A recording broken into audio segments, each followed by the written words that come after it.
Same hat. I couldn't find my other hat, so we'll save that for next time. Okay, here we go. Same thing. Exon, exon, exon. These guys get spliced out, and you get a really pretty messenger RNA here. Okay, going to the next. Whoops. Why is it not letting me go to the next one? There we go. The code for a given gene may be interrupted by non-coding sequences. These guys are introns. This is 90% of your DNA, for real. That's why you can walk around being such mutants and nothing really, as long as the thing that's mutated isn't coded for, it doesn't matter. That's why you each have a very different genetic fingerprint, and yet you all function mostly the same. It's fascinating. You got all this stuff here that gets coded for, and all this stuff here that just stays in the nucleus and never leaves. And then I can tell who committed the crime. In the final mRNA molecules are released. The introns have been cut out. Get out. The exons, we're planning to exit. The introns are staying in. Leave, and you get this. You have this little cap and a tail because it's a hard road. From the nucleus to the cytoplasm, things get sliced off. You bang into stuff. So you have this little cap and tail so that, you know, the really important DNA in here that has to code for stuff doesn't get nicked. So you take out your introns, you put a cap and a tail on it, and you send it off to the cytoplasm. Good luck, mRNA. Go forth. These really fascinating things called spliceosomes, just like they pinch it. So the spliceosomes actually just pinch out this. It's really fun when you see like a real time, they like speed it up, and it just pinches it out, and then they float off into somewhere in the nucleus. And you're left with all these exons. They just pinch themselves off. It removes introns. They're spliceosome scissors. And in the end, you get this giant picture of a protein. I have no idea why that's so big, and I think there's supposed to be something written under there that you are supposed to be able to see. Yes, there is. Okay. Fine, and we'll just go this way then. Okay, look. Pretty proteins. Okay. The sequence of mRNA is a coded sentence that spells out the order in which amino acids, you know, the 3-letter code makes an amino acids, and it's joined through twisting to form these beautiful proteins. Aren't proteins beautiful?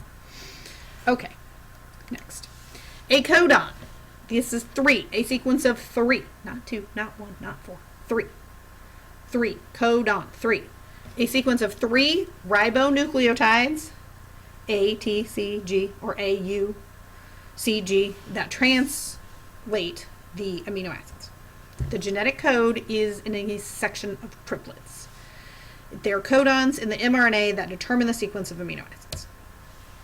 Of the 64 possible 3-base combinations in RNA, 61 code for specific amino acids. 3 code for the stop codons. So really 64 combinations, only a 4-letter code. It's pretty impressive, really, if you do the math. The meaning of each codon is the genetic code, and it is universal to all but a few living organisms. Most amino acids are specified by more than one codon. Here is now there's like 3 different kinds of these. I'm going to try and expose you to all of them so you can figure it out, but this one obviously starts with U, and you have U, U, U, U, A, C, C, U, U. Do you see how that one works? So they're all different. I'll try and expose you to them all so that you can figure it out. Let's do this one together. Let's do it together. Actually, pause it and do it. From the one in your book, and you should get proline, valine, glycine, histine, leucine, and serine. Yay. Pause it. Don't keep going. Pause it. Write it down. Do it. Oh, you're back. Hey. Okay. Protein synthesis occurs at ribosomes. Remember the big blob? That's the ribosome, which are located outside the nucleus in the cytoplasm. I don't know why I don't have a big picture of the cell, but transport yourself back to 4th grade or anatomy or wherever and figure out where the cytoplasm and the ribosomes are. The cytoplasm is just everything in the cell, and the ribosomes are those little dot-looking things. The mRNA binds to the ribosome. Amino acids are delivered one by one. Not how we did it in class where they all did it at once. One codon at a time. And it does it one by one. Through the transfer RNA. Every cell contains more than 20 different tRNAs, each designed to carry a specific amino acid. Like this. Here's your tRNA. See why they call it a T? Because it looks kind of like a T. This looks a little like a blobbish T, but it still looks like a T. And here's the amino acid that it's carrying. At the other end of the tRNA is an anticodon. That's going to be this up here. This is the anticodon up here. The anticodon of each tRNA is complementary to the mRNA codon, designating the amino acid that the tRNA carries. This is how the genetic sequence works. The tRNA connects to the mRNA, and somewhere up here is an amino acid, like my elbow. It's an amino acid. So these come together, and then the elbow makes an amino acid. I'm not sure the elbow reference was helpful, but let's look at a picture. Here's your anticodon and your codon.